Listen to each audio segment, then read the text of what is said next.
Hello and welcome to Ticket Manager's All Access interview series. Very excited to be here today. This is a series where we engage leaders from across the sports marketing spectrum, and I'm your host, Michael Goldstein. Joining me today will be Mark O'Meara, Hall of Fame golfer, someone who's won multiple majors, including the Open Championship and, of course, the Masters, which we'll talk about with the Masters upon us yet again. And then Scott Seymour, the Managing Director of Global Golf for Octagon. Great to see you both, and thanks for joining us. Thank you, Michael. Thanks for having us on. Absolutely. Scott, I think it's fair to say a lot's been going on in the world of golf over the past few years. Would love to get your take on the state of golf, right? The PGA Tour has announced a slew of new sponsorship deals. TGL had a good start. LIV has a new CEO. There's no agreement yet between the parties. Maybe there won't be one. What is your take on everything? Look, innovation and technology have really changed the game. You have, Top Golf that's come on, screen golf is played now all around the world. You're seeing countries like Korea play the game and have great players come up in the game and, have never been on a golf course. The game is more looking like the face of the rest of the world these days because you can get golf clubs in hands and more people have access to enjoying and enjoying the game. But look, from a professional standpoint, we're definitely at a pivotal time. The majors have never been stronger. You have the best players playing in the majors. You have great brands activating around the majors. The ratings for those events are fantastic. The PGA Tour, certainly was under attack with LIV Golf coming on the scene. When you have innovation and technology and, a lot of growth, there's definitely the opportunity for disruption. And, LIV disrupted the game, kind of outside the lines. You have somebody like TGL that, has disrupted the game a little bit, inside the lines, so to speak. But, the PGA Tour has had significant sponsorship deals, announced recently, $400 million in sponsorship deals that they've talked about, everybody from Anheuser-Busch and Delta and Truist and others. Their television ratings have been, really strong in the last 2 months. You had Pebble Beach do really well with Rory winning there. You've got the Players Championship, Rory winning again, and those ratings really strong. And you have, a great young player like Min Woo Lee who won in Houston, who delivered a 2.6, almost 2.7 rating, and so you're seeing really, strong ratings and interest in what's happening from the PGA Tour perspective, even without quote unquote the best players playing together. You have TGL, which is really cool, very different. The conversion of, kind of innovation and hitting into a large IMAX screen and rotating greens. But more importantly, it's, a time period. It's a 2-hour time period. They've got a great media partner in ESPN. They've had really great engagement, strong audience. They had somewhere between 20 and 25 million people really engage and looking at 500,000, watching, over those time periods. Great finish. And what they've really been able to do is pull the personalities of the players out in this $100 million studio that they built in Palm Beach, Florida, with these, 6 teams of 4 players. And you've got Rory and Tiger that are backing the league. And, you're seeing guys like Billy Horschel engage with the fans and do fun things and just really, capture the imagination of the players. And you've got an audience that now that's down at an average or a median around 50, generating, 12 to 14 age difference. You've got a lot younger kids really engaging, embracing the technology. So TGL has been really a great addition to, the golf space, especially on Monday and Tuesday nights. They really found a strong area where they could play and really engage the golf audience that hadn't been there. When you talk about LIV, Scott O'Neill, new CEO, they were trying to do things differently, shorten their schedule, playing 14 events on a global scale. And, they're looking at they play in Australia and they play in Singapore and Korea and, a lot of countries all around where not a lot of the best players play all the time. So, bringing the best players to those markets has really been on the ground, very exciting. But the challenge that they've really had is they just haven't had a strong media partner and they're not delivering any kind of ratings, which, media really drives this sport. It really is the funding of what goes on. This new Fox deal that that Live has done. It's going to be interesting to see how it plays now that, Live is going to be played in the U.S.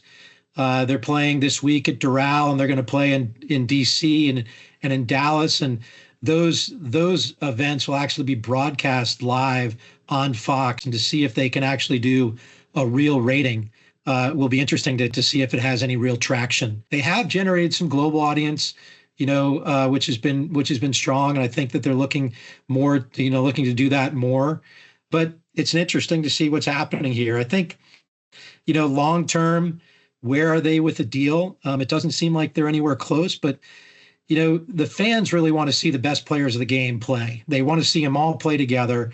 A fractured golf landscape is not good for anybody, and if they will figure out some kind of investment, and they will figure out some way for these players to play more often because the fans demand it. And from a finance standpoint, the leagues just can't continue to operate the way they're operating, delivering the purses that they're delivering for the players without significant media dollars behind it. I mean, Mark, as a former player and someone who played on the PGA Tour for many years, how do you view all of this, right? If they came to you and said, Mark, what should we do? How do we make this work? Like, what's your take as someone who's sort of literally been there and been involved in the tour and participating and wanting to go against the best players in the world? Well, I think Scott hit so many wonderful points there. He's obviously been around this sport and around marketing aspects of the sport.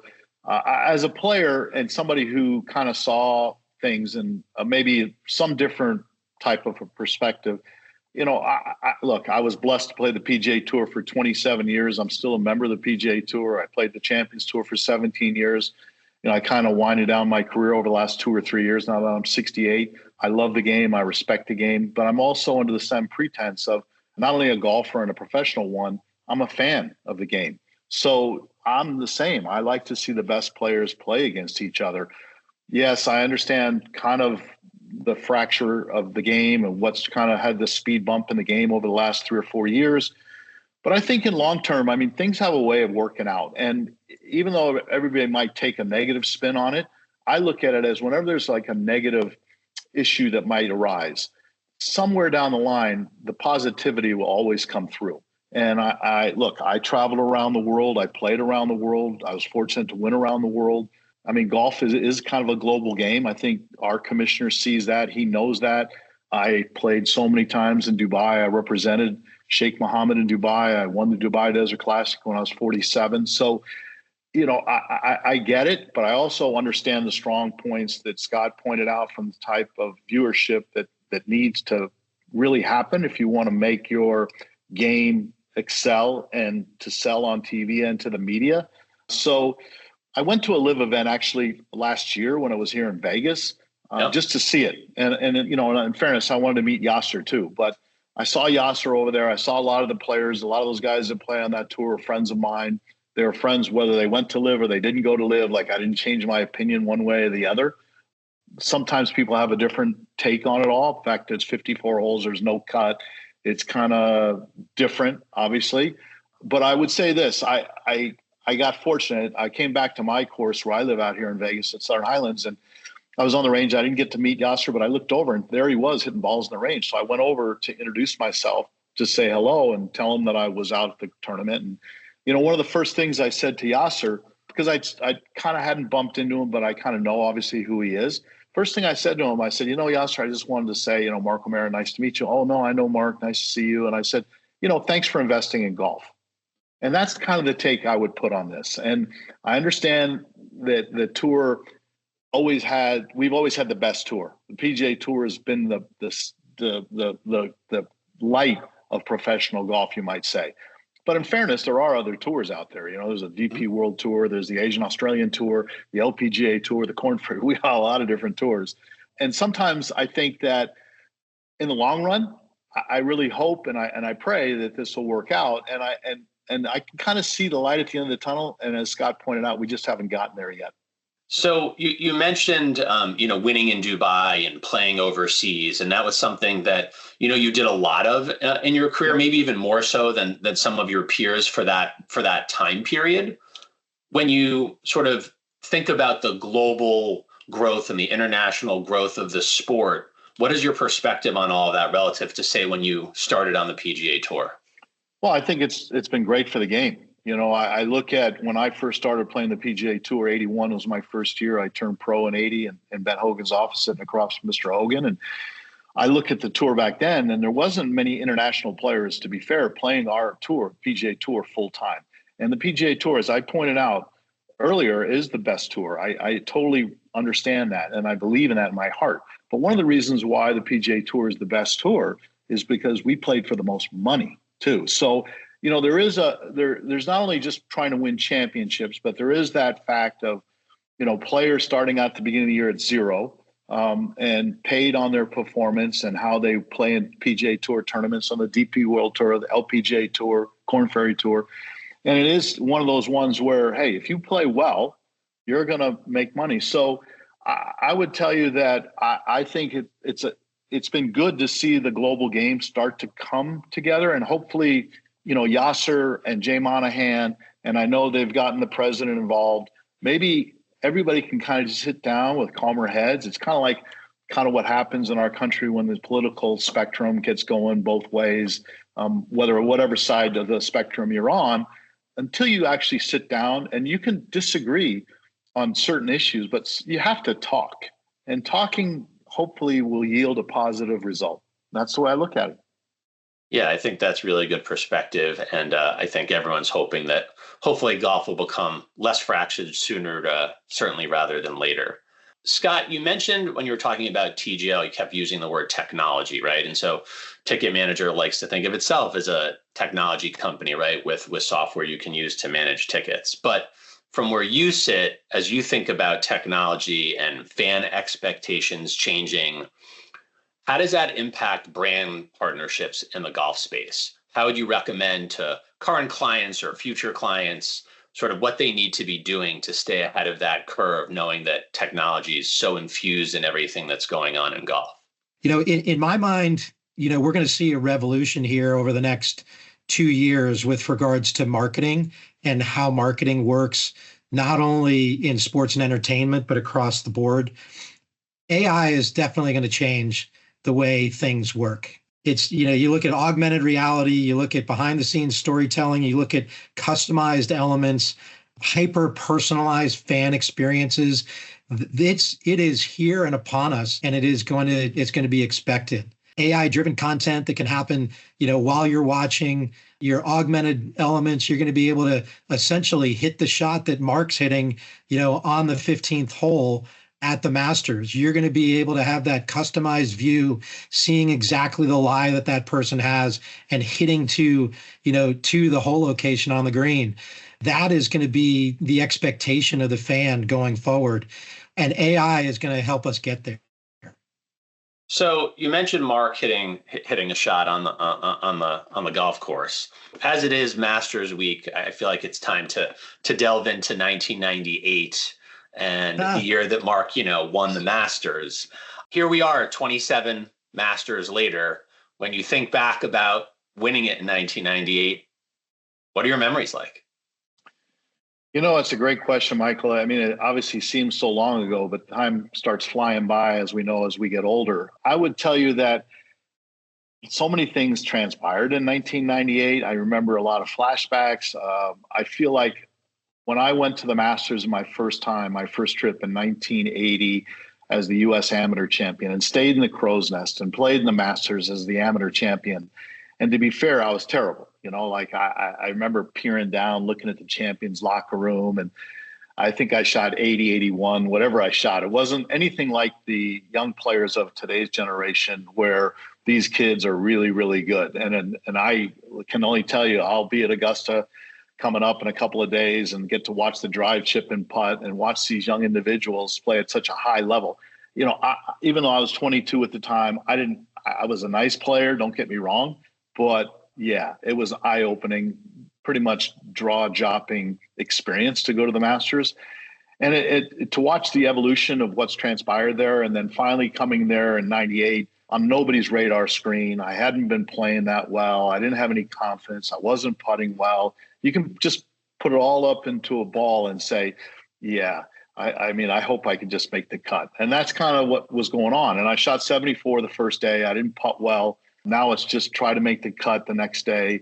I got out there. It was playing a little more difficult. The course wasn't as long back then. I shot 70 and I made the cut at even par. And, then it's like, okay, the next goal is to try to play well enough to make the top 24 so I could get invited back in 99.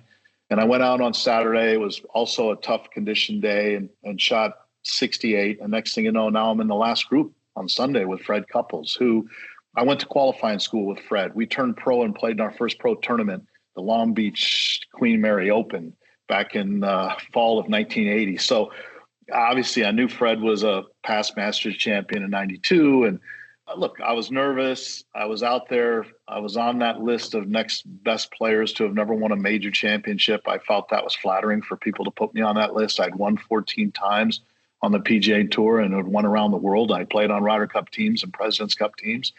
But yet, yeah, I didn't have a Masters or any major championship to my credit. And I got out there on Sunday and I was nervous, like anybody would be nervous. Things kind of fell in line. And with 3 holes to go, I had a chance. And somehow, some way, I birdied 15 and, made a good birdie on 17. And there I was on that 18th green in the final group on a Sunday afternoon in April. And I remember so many times watching the Masters as a young player and also as a PGA Tour player, wondering how the hell does anybody make a putt on the 18th green to win the Masters? And then there I was. And somehow, some way, that putt went in. And when my arms and hands and ping answered 2, putter went up in the air. And if you looked at my expression on my face, I can tell you, and I know Scott's heard this story so many times, I was more in shock and disbelief as to what the hell just happened here. And, I realized I'd won the Masters. Maybe for the people watching, you obviously are intimately familiar with the Masters and Augusta in a way that most people aren't. What is something kind of neat about the tournament and the location that maybe a lot of fans don't know that you could share with them? Well, I think if people that are watching us right now, if they've had the experience to go to Augusta National or watch the Masters or be on property, I think the first thing that comes into mind is there's so much change of elevation around Augusta National, around the Masters golf course. And I think what you would see is that the beauty that Trent Jones saw and Clifford Roberts came to mind when they bought that piece of property. At one time it was a nursery.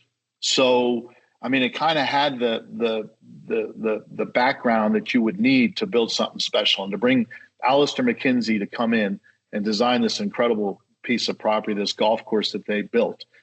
I think people would, if they ever have the opportunity, I know they'd love the opportunity, and to see how the club has embraced this honor that they have to continually upgrade in every manner possible. The experience that a patron gets if they are fortunate to come to the Masters, either a practice round, Monday, Tuesday, Wednesday, or the tournament Thursday through Sunday, they treat the patrons so well. It's mind-boggling. Like, for example, you go into one of the little snack shops, right, along the golf course, and you want to get a Diet Coke or a, egg salad sandwich or a Snickers bar or whatever. You walk out and it's cost you like $5. I mean, that just doesn't happen in sports anywhere. And the media facility at Augusta National, there's no other, like, I've visited all these different areas that they've upgraded. The media facility at Augusta National is second to none. There's no other, as far as I can know, and Scott and both you, Michael, might know this. Scott, is there any other media center in the world for 1 week a year that's built like Augusta National? Not a chance. It's the best. It's truly the best. And every year they just keep, coming up with new ideas, the technology aspect of it, the fan experience, the patron experience, Berkman's Place, a lot of things that when Billy Payne, who was our former chairman, now obviously Fred Ridley is our chairman of Augusta National, every year that transpired, I come back every year and I see like these improvements. I mean, it's mind-boggling, and they're fortunate to be able to do it, but they do it. And for that, I'm proud to be a very, very small part of that club or, being a former Masters champion. And they take such great care of their former champions, to have that Champions locker room up there, and to know when I come on property, they put my green jacket, in my locker, and I share a locker in that Champions locker room with the great Gene Sarazen. I come in there and I'm like, what? I'm sharing a locker? And then I did a piece with the Augusta Chronicle earlier this past week. There's only been 3 times that every living Masters champion has come to the Masters dinner on Tuesday night. And in '99, when I hosted the dinner, every living Masters champion was there that year. So, like I said, Gene Sarazen was still alive, Sam Snead, you got the great Jack Nicklaus, Arnold Palmer, Gary Player, Seve Ballesteros. I mean, you can just go on down, and I'm sitting at the head of the table with, at the time, Jack Stevens, who's the chairman of Augusta at that time, and Byron Nelson. I mean, I'm like looking down there, and I'm like, I understand I'm 41. I'm kind of winding down my career, but like, what am I doing in this room with all these great legends that I've looked up to my whole life? Yeah, there's nothing like it. Yeah, it's a nice room to be a part of. And you mentioned how they are constantly sort of innovating the course and different things there. I mean, maybe slightly more broadly in golf, Scott, a lot of people who'll be watching this work for brands, work for agencies, are involved in the golf space. As you think about golf activations that you're seeing, golf activations you're doing at Octagon for your clients, what are some of the ones you've seen maybe more recently where you're like, yeah, that really sort of hit the spot, if you will? We did something really cool at the Arnold Palmer Invitational.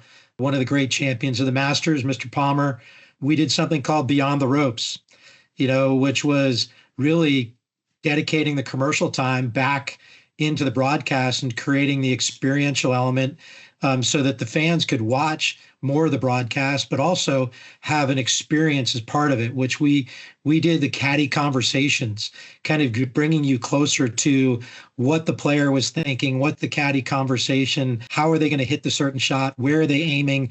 It was fun to hear them say, hey, we're aiming at the MasterCard logo, or we're aiming at the P in Mr. Palmer, or aiming at the umbrella, which was kind of fun as part of the overall engagement. But look, it gave the fans just a different experience. It gave them a chance to watch more golf, but it was really more at the heart of the DNA of who MasterCard is from an experiential brand, which was they were delivering a great experience and a great viewing experience for the golf fan. So, that's something kind of new and different. And I think you're going to see a little bit more of that engagement because people want to watch, commercial-free golf. And, how do you still deliver value for brands that are investing in this, the overall experience and then getting something out of it? And I think MasterCard did something pretty innovative, in that particular area.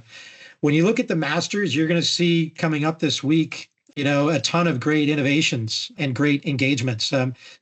Delta is one of the partners, and we work with them. They're doing something really cool in the Augusta airport. They've taken the jetways and turned those into essentially walking on the grounds at Augusta. And they've piped in, the piano music and have a great read over and, really gives you the feel and the excitement and the anticipation of stepping on the grounds at Augusta, which is really, really awesome. So you're going to see really cool things over the next, couple of days in and around not only the action on the golf course, but also the stuff that's happening off the golf course from a leverage standpoint. Yeah, and I think one of the things we all agree with is that golf provides such a nice platform for these brands to help grow the game and tell their story as well. All right, so we're gonna wrap up with a few quick hitters for both of you, so you can be really quick here. Scott, I'll start with you. Favorite golf course? Oh, I have 20 in my top 5. You can't pick one. Look, golf is a game of who you're playing with, not only where you're playing, but, it's about being with friends and having a great time. And, anytime I play with Mark, I have one of the best times in the world, and it doesn't matter where you're playing. Mark, any courses and, come on, what do you got? That's really nice of Scott, number one. Number two, that's only probably because he takes money from me every time we play together. But, I obviously I'm giving him way too many shots. Look, it's very simple for me. Pebble Beach, without a question, is my favorite course in the world. Favorite current player to watch, Scott? Yeah, look, I think Rory is is an amazing player to watch. I think his dedication to the game, I think he wears his heart on his sleeve. Everybody can root for Rory. You can't argue. The guy tries as hard as he can, and he's always out there and just wearing his heart on his sleeve. And so I love to root for Rory. Well, I would tell you that I'm kind of on the same page a little bit as Scott is. I mean, obviously, I've known Rory. I played with him when he won his first tournament in Dubai. I played with him when he was 19 years old, so I witnessed something pretty special. I knew how good he was back then. But I would also say that, it's kind of hard to just pick one. I know you're asking me to pick one. I would tell you that whether it's Rory, Scottie Scheffler, some of these top players, but Colin Morikawa comes to mind. I mean, I love Colin. Okay. We're friends. I've kind of semi-mentored him a little bit. We spend time practicing here in Vegas together. And, he's come very close the last couple of years at Augusta National. I think he's an amazing guy. And, I mean, if I was going to pick one guy that I'd like to see win Masters, we certainly understand that it would complete the Grand Slam for Rory, which would be unbelievable. A lot of pressure on Rory to do that, especially after winning at Pebble this year and winning the Players' Championship and really being on form right now. But I would love to see Colin Morikawa win. But it's also, I know this is going to sound a little strange, but when Scotty won again last year, I kind of was happy. And let me explain why I was happy. Because when a past champion wins, it keeps our locker room a little smaller. So it's a little greedy on my part. We don't want to get that space too big up in that champion's locker room. So, but yeah, Colin Morikawa would be my go-to guy this next week. Yeah, and that's a good tip, because I know every year you're now clearly rooting for one of the former champions to just win again. Right. Exactly.